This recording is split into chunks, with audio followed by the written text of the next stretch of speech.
Hello, welcome. Thank you so much for joining me today in this how to wear your Unity top video. So today I'm going to demonstrate 3 variations of the most popular way to wear the Unity top. Now let's grab your Unity and let's get started.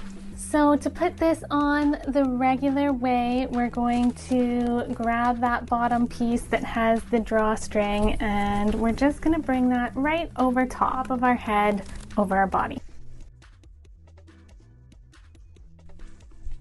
And then you have this part here, the tube at the top, and we're just gonna take that and just put it over her head.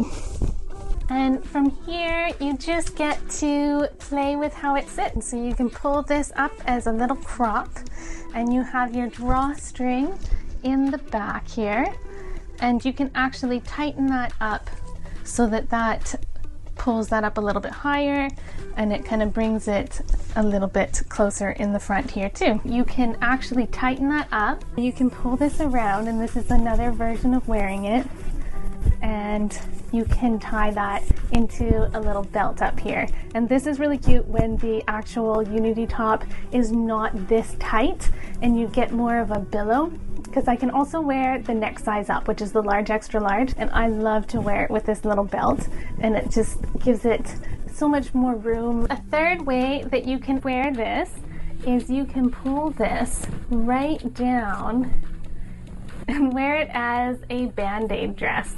I think that this would look really flash with a nice jacket, a big belt, and some high boots, and then you're just ready to go out. So that is 3 ways. So you have your band-aid dress, your regular top style, and then you have the crop style. And as a bonus, one more way to wear it is you actually can bring this up into a hood. I hope you enjoyed this video. I'm Natty, the designer and owner of Nadbrad Designs. I will see you next week.